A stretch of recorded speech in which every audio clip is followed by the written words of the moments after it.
The Pittsburgh Steelers finished the 2024 season with a 10-7 record and made the playoffs for the fourth time in 5 years. And for the fourth time in 5 years, they lost in the wildcard round of the playoffs and in pretty embarrassing fashion. They lost to their arch-rival Baltimore Ravens with a score of 28-14, and within this game, the Ravens outrushed the Steelers 299-29 and had nearly 40 minutes time of possession. Pittsburgh entered the half down 21-0 and had just 2 first downs in the entire first half. Their last playoff win was an 18-16 win over the Chiefs during the 2016 playoffs, only to lose 36-17 the following week in New England, before New England would go on to beat the Falcons in the Super Bowl 34-28. There's no shame in losing to the Dynasty Patriots at the peak of their power, but the ensuing losses since then in the postseason has been the teams like the 2017 Jags, the 2020 Browns, and now in 3 straight postseason losses, one to the Patrick Mahomes-led Chiefs, one to the Josh Allen-led Bills, and one to the Lamar Jackson-led Ravens. And simply put,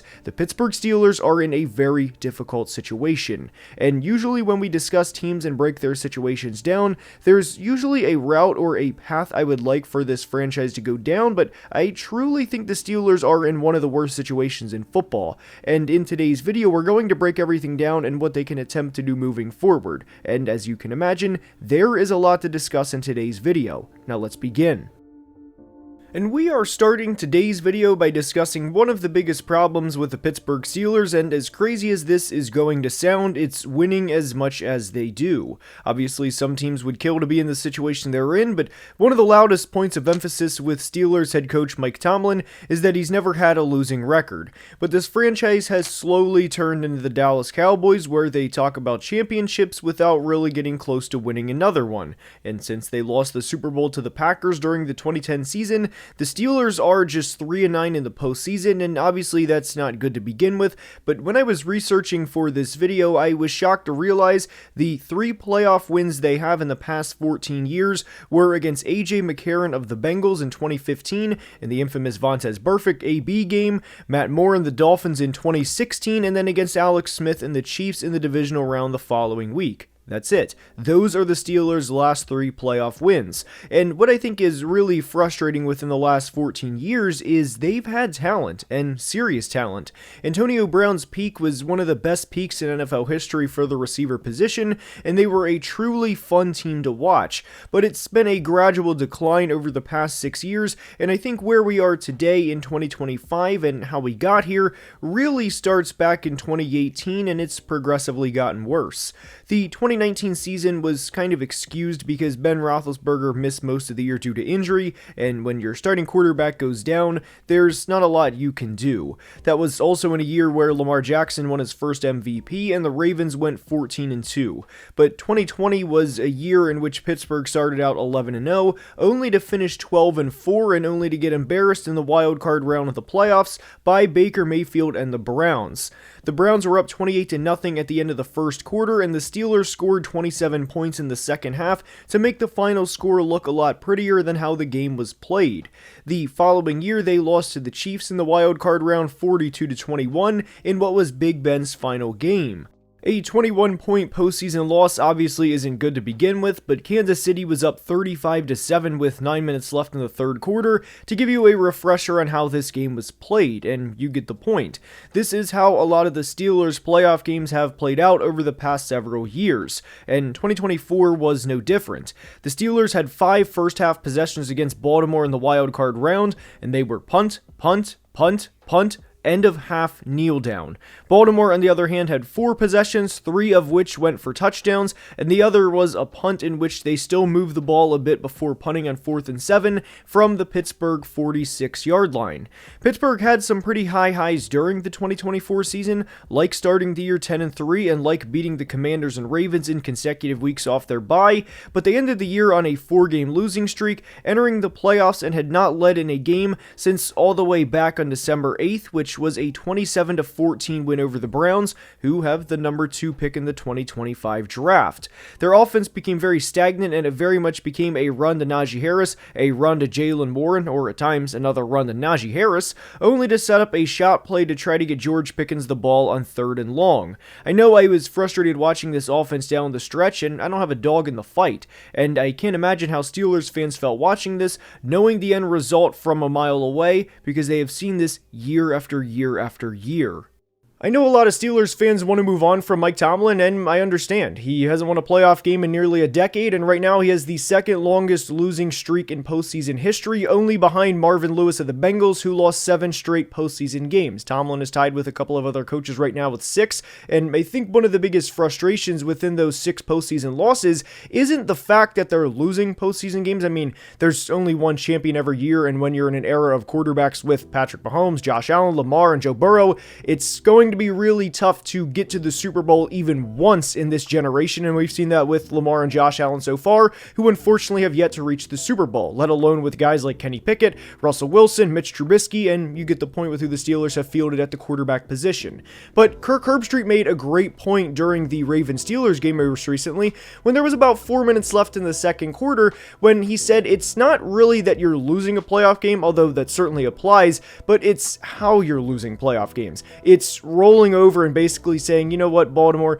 you guys have Lamar Jackson, you guys have Derrick Henry, you're running the ball for 299 yards, and we're just going to roll over, and you guys can move on. We're going to put up a little bit of a fight in the second half, and then you guys can just answer because we're mentally checked out of this game. And I also worry about the message getting stale in the Steelers locker room, and I think that's definitely the case when you haven't won a playoff game in nearly a decade. TJ Watt is a future Hall of Fame player, and unfortunately he will enter year 9 without a playoff win. Now, that's not to diminish anything TJ has done, that is simply to show how long it has been since the Steelers have truly been relevant outside of a year here or a year there where they start off hot and they beat a couple of teams they probably shouldn't in October or November, only for their season to crumble down in January and only to lose another postseason game in which they get outscored by 21 points and a half, make the score look a little prettier than what the game was actually played for most of the game, as we call garbage time points, and then for Mike Tomlin to go to the mic and say the standard is the standard. And at this point, I really don't know what the standard is,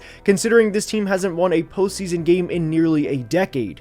Now, we often talk about bad franchises on the channel in terms of what they can do to propel themselves into becoming a good franchise again, and I look at a team like the Raiders, who have had countless general managers and head coaches since the year 2000, while the Steelers, on the other hand, have only had 3 head coaches in the past 50 years in Chuck Noll, Bill Cowher, and Mike Tomlin, and that's a testament to how well their franchises run and to the long-term success they've had. And you know, everybody likes to get their jokes in about Mike Tomlin never having a losing season, despite not winning a playoff game in nearly a decade, but to never have a losing season in 17 years of coaching is downright insane, and that's a big accomplishment in itself. But I also think you can say that it's also probably time for each side to mutually part ways, and I think that's where the Steelers are with Mike Tomlin, but they're not a franchise or an organization that makes really rash decisions or that basically says, man, we got embarrassed in that playoff game, Tomlin, you have to go right now. So I think they've kind of cornered themselves because they're not going to fire Mike Tomlin unless he has a horrific season,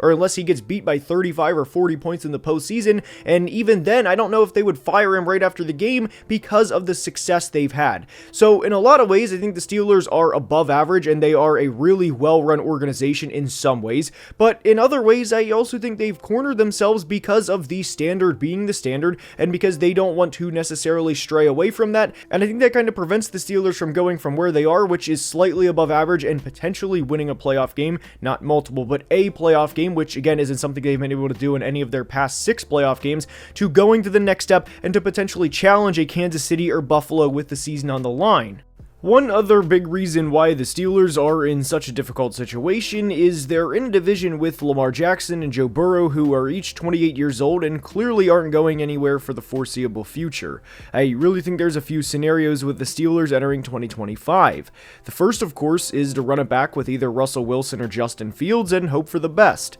Obviously, Russell Wilson isn't the player he was with Seattle, and he was regularly throwing 30 touchdowns per year and was also a regular at the Pro Bowl, and we know that. that. But I think there's this belief that because Justin Fields is only 25 and will only be 26 during the 2025 season, that he can basically be the next Baker Mayfield or Sam Darnold and turn his career around, and that the Steelers already have their next franchise quarterback on the roster. I don't want to say there is a 0% chance of that being the case, but I think it's a very small chance. And not only that, but the supporting cast that Baker Mayfield and Sam Darnold each had in Tampa and Minnesota was substantially better than what Justin has currently in Pittsburgh. There's a lot of questions around George Pickens of whether or not he's the guy, and I think there will be a lot of chatter about him potentially being traded this offseason. George is a very talented receiver, and everyone knows that, but there's also the George Pickens factor that comes with that, and there could be a point where Pittsburgh basically says we have had enough and moves on from the talented 23-year-old pass catcher.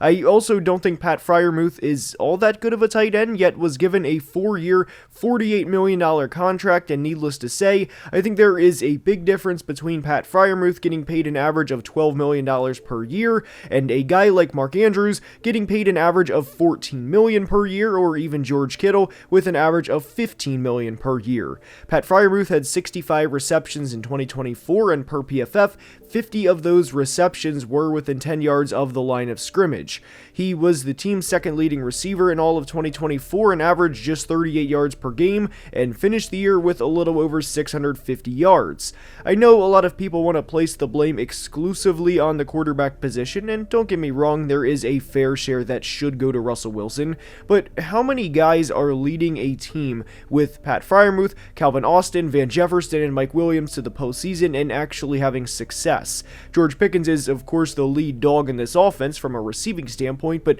when you are in a division with guys who just threw for over 40 touchdowns in Lamar Jackson and Joe Burrow, truly, how do you expect to consistently compete with those guys when it matters most? I also know Najee Harris had another 1,000-yard year, which, believe it or not, marked his 4th straight 1,000-yard season, but I don't think of Najee as an elite back, and Steelers fans certainly don't either. So when you think about what they should do this offseason, I think the big thing that has to be remembered is this is not going to be a one-year turnaround. This team is anywhere from below average to slightly above average at a lot of positions on offense without a real guy that they can turn to and say, go make a play. And unfortunately for the Steelers and several other NFL teams for that matter, this is not a good quarterback draft class, so your options are going to be extremely limited as it is in terms of what they can actually do to improve at quarterback. Even if they thought Shedeur Sanders or Cam Ward were the next franchise quarterback and that they absolutely had to have them, it's nearly impossible to make the jump from the early 20s all the way into the top 5 of the NFL draft, at least in real life.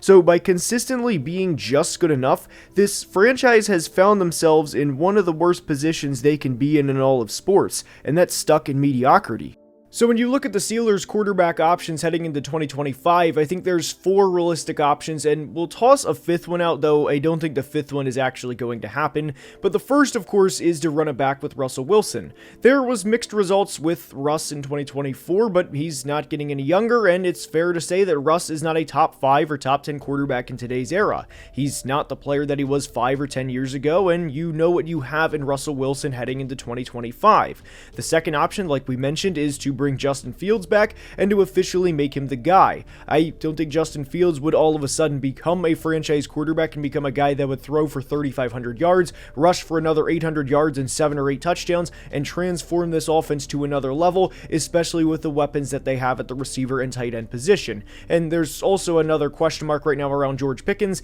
because there was a report that came out recently about George Pickens showing up late to the Christmas Day game against the Chiefs, and that's certainly a question worth asking is, has Mike Tomlin really lost the locker room, or has his message gone stale, as that's not a good message to have come out after the season ended. The third option, of course, would be to bring in Aaron Rodgers, as he will probably not be back with the Jets, and I know there's probably a lot of Steelers fans groaning at the idea of bringing in Aaron Rodgers, though that is a possibility at this point. And the fourth option is one that I think is realistic, as it could happen, as he certainly has downplayed the amount of money that he could have earned over the past 8 or 9 days, and that is current Vikings quarterback quarterback Sam Darnold. Now, I know there's going to be a lot of Steelers fans that immediately toss that idea out the window, but when you look at the options that the Steelers are going to have, how bad is Sam Darnold compared to Russell Wilson or compared to Aaron Rodgers at this point? He just threw for over 4,000 yards, he threw for 35 touchdowns, and for him peeing his pants in the 2 biggest games of the year, that will diminish his value in terms of free agency. Now, I'm not saying that the Steelers are going to go sign Sam Darnold, but I at least wanted to point that out. I think the 3 most realistic options for them are in order: bringing back Russell Wilson, then bringing in Aaron Rodgers, and then bringing in Sam Darnold. And the 5th option would be to really sacrifice the future and to go up and get a quarterback into the top 5 of the draft, and I don't think that's really how the Steelers roll. I know they traded up to go get Devin Bush back in 2019 from pick 20 to pick 10, but I don't think they're going to sacrifice multiple first-round picks to go get Cam Ward or Shedeur Sanders. So when you really look at where this organization is and the fact that you have a bunch of aging guys on defense like Cam Hayward, who by the way was just a first-team All-Pro, TJ Watt, who is a Defensive Player of the Year award winner and a future Hall of Famer, who is now 30 years old and isn't getting any younger either, Alex Highsmith, who is quietly 27 years old and approaching 30, this franchise is in a very tough situation because this is not going to be a Madden-like situation where we just say, all right, TJ, let's unload you, let's get a first-round pick and change, maybe even 2 first-round picks, and wish you well. Alex Highsmith, we're going to do the same thing. We're going to get a first-round pick or a second-round pick or whatever we would fetch for you and wish you well, and we're going to start everything over, and especially by bringing in offensive weapons, a new running back, a new receiver, multiple new receivers, a new tight end, and you get the point. The Steelers are in a very, very challenging position, and I don't envy the position that General Manager Omar Khan is currently in, and I certainly would not want to have the duty or the responsibility of rebuilding this organization from where they currently are. I hope you enjoyed today's video, and if you did, please like and subscribe, as only about 45% of people watching are subscribed and helps the channel tremendously. We're trying to hit 200k subs by the NFL draft, and until next time, please be safe and have a great day. Love you guys.